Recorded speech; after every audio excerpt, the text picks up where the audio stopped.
beyond the settlements. What is this area known as? You probably aren't going to settle that too much. It's what? It's wilderness, yeah. It's wilderness area. And this wilderness area had a well-established pattern of hunting. And what was the easiest resource to gather in a wilderness area that would bring you money? Game. Furs. Very good. Game, or not so much the meat, but the furs. So obviously fur trade became huge for the French because they controlled all this land around the Mississippi for miles and miles and miles. So beyond the settled areas of New France, is what they call this area, lay an immense wilderness with a well-established pattern of hunting for furs. Now, picture this in your mind. Maybe you don't even have to write it down, you can just picture it.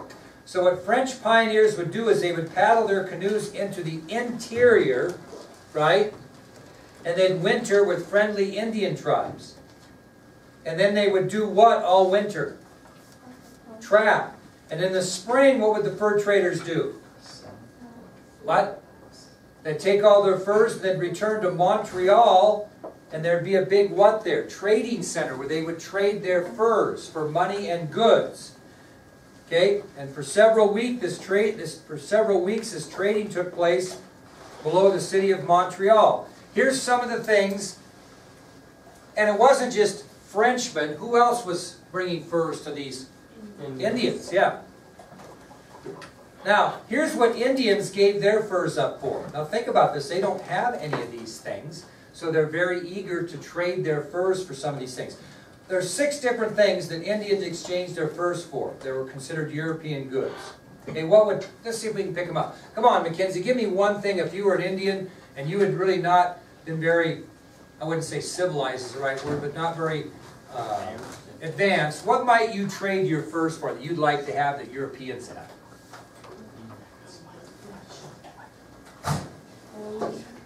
Cloth.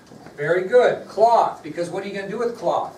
Make clothing. Yeah, they didn't sell clothing there or trade clothing, but they traded cloth so they could make European type clothing. So that's good. What else might you want that you wouldn't have a chance to get unless you traded for? Beans. What? Beans. Oh, you're talking Mackenzie stuff? Yeah, what would they be? They wouldn't want beads. No, they wouldn't want beads. The Europeans don't really want. Oh, what do Europeans have that they would trade their? What would the Indians want? What? Whiskey. Liquor. That's right, liquor. Liquor's another thing they weren't used to. The white man introduced the Native Americans to liquor from the very start. Okay?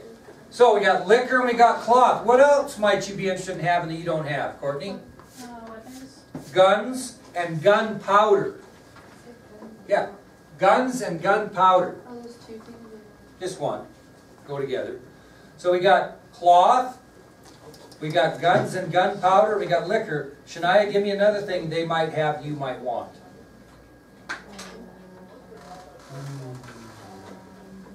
Not letting you off the hook on this. You got the easy one. I'm going to find the hard one. What else might they not have? They got plenty of food. How might they cut up their wood if they didn't have? What might the Europeans have that would help them do that?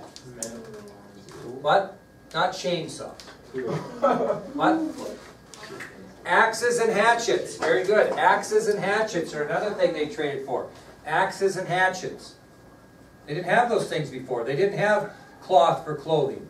They didn't have axes or hatchets to cut wood. They didn't have guns and gunpowder to shoot. They didn't have liquor.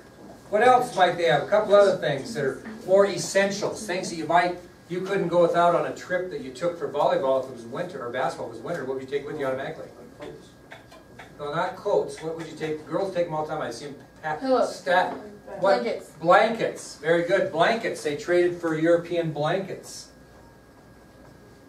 And another thing we take for granted, the last thing I'll tell you that we take for granted that they had never seen before, were spoons and knives. So the things that Indians exchange their furs for in European goods when they get to this trading post deal in Montreal: blankets, cloth, spoons and knives, hatchets, guns and gunpowder, and liquor. Now, what did the French trappers trade for? Same type of things, right? They went in and maybe were trying to get what? Money and supplies. So they may trade their furs for money, or they may trade their furs for more gunpowder, for, you know, maybe they need blankets, maybe they need supplies, coffee, whatever, you know, was available at that time. So it was kind of a systematic thing as they did that, but it was to make a living. So when the trading ended, the Indians and the fur trappers went back into the wilderness, and where'd they get this stuff from? This thing at Montreal, where'd all these European goods come from that were in Montreal? France. The ships brought them over, and then as soon as they got done trading, the ships would take these furs back to France. And that was a real source of income during that time. So when the trading ended, the Indians and fur traders returned to the wilderness, while the French ships returned to France with cargoes of precious furs. They were worth a lot of money over there.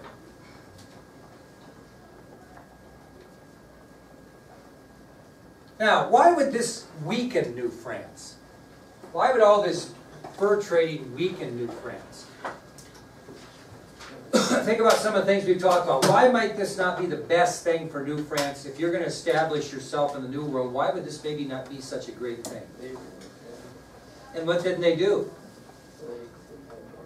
They didn't, you're close, they didn't settle down anywhere, right? So it took a long time to settle anywhere. What were the settlements in New France? Basically, Quebec, Montreal, and New Orleans. None of these other people were really interested in settling, because what were they doing? They were in the fur trade. They were going back and forth. They got all this land, huge amounts of land with huge amounts of game. So actually the fur trade caused weakness in New France, because although France controlled a vast large amount of land in the New World, because of the success of these fur trappers, very few people settled in any towns or cities. So to settle it was really difficult. So only Quebec and Montreal in the north were settled with any population, and only New Orleans in the south. So can you strengthen the St. Lawrence River if you don't have anybody there? No, it became a source of weakness. Okay? So the French never could stabilize or strengthen the area along the St. Lawrence River, because nobody ever settled in that area very much. They're all fur trappers.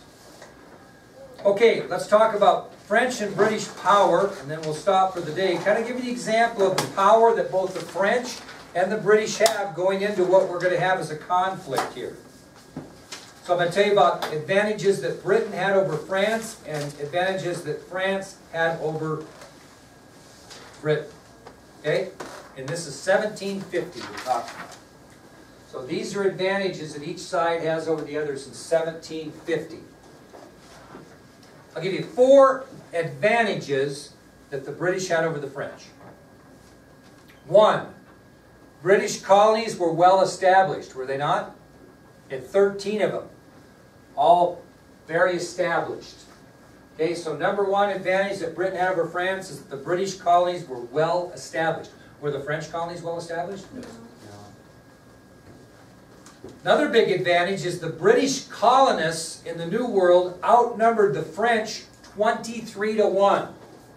So Britain had 23 times more colonists in the New World than the French. That'd be a huge advantage if you think about it. The third advantage was most of the British settlements were where? Along the Atlantic coast. Okay, scattered evenly, so to speak, along the Atlantic coast. So most of the British settlements were in close proximity all along the Atlantic coast. And number 4, where were French settlements? All over the place. Scattered all over the place. So there are the 4 advantages that Britain had over France in 1750. 1, the British colonies were well established. 2, the British colonists outnumbered French colonists 23-1. 3, most of the British settlements were in close proximity along the Atlantic coast. And 4, French settlements were scattered half across the continent. Now, the French also had some advantages over the British. 5 different things. What weren't the British?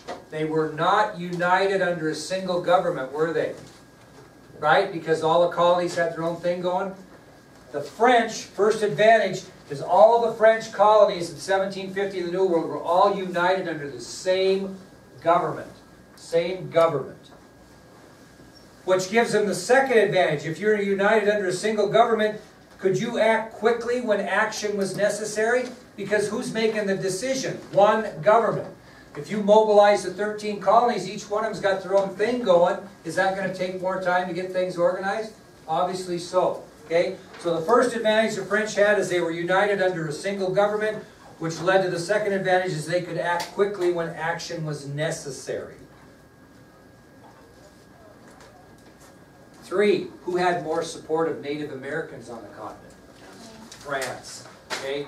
The French will make up a little bit for this population problem because they had much more support from the great number of Indians on the continent than the British did. Much better relationship. So, the third advantage the French had over the British is they had a much more support from the great number of Indians on the continent. Did any of the Indians support Britain? Some. Yeah, we'll get to that. Yep. I'm going to make a point and keep that in mind, Mason. Number 4, the French armies were second to none in the 1750s. The French had the most powerful army in the world at that time. Had the most powerful army in the world, the French did, in the 1750s. Who had the most powerful navy? British. But the fifth advantage was the French Navy had built itself up to be equal to the Royal Navy. Okay? So the 5 advantages the French had over the British: 1, they were united under a single government; 2, which led to the fact they could act quickly when action was necessary; 3, the French had much more support from the great number of Indians on the continent; 4, French armies were second to none in the 1750s; and 5, the French Navy had made themselves equal to the Royal Navy. Okay. Well, this is important, between 1689 and 1748, Britain and France had been in war with each other off and on for almost 25 years in different areas. Not so much in North America, but between 1689 and 1749, during that period of time, there had always been a fierce rivalry between the two countries, and they were always at war with each other for something off and on around the globe. So they had a really fierce rivalry. Okay? It's like an athletic rivalry. Who's our rival? Okay, Powell. We've had this rivalry for many, many years. Now, what was the prize that both countries wanted? North America. Okay? So they had been back and forth arguing and at war for 25 years between 1689 and 1748. In that 25 years or so, they had always been back and forth. And the big prize was going to be North America. Well, in 1754, a conflict would determine the destiny of North America forever. Okay? In 1754, we're going to have a conflict that we're talking about tomorrow that would determine the destiny of North American continent as we see it. What was the conflict known as? The French and Indian War, also known as the 7 Years' War. Now, getting back to what Mason said, my wife and I were talking the other day, and she says, "Where are you at in your history class with your AP kids?" And I said, "Well, we're going to do the French and Indian War." So, if you thought the French and Indian War, who would you think was fighting against each other?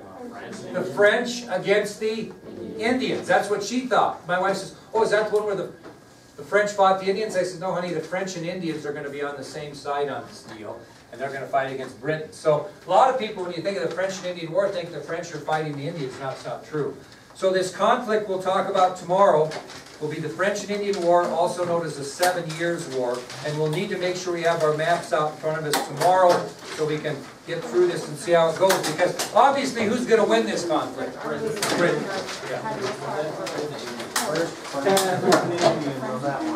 First battle.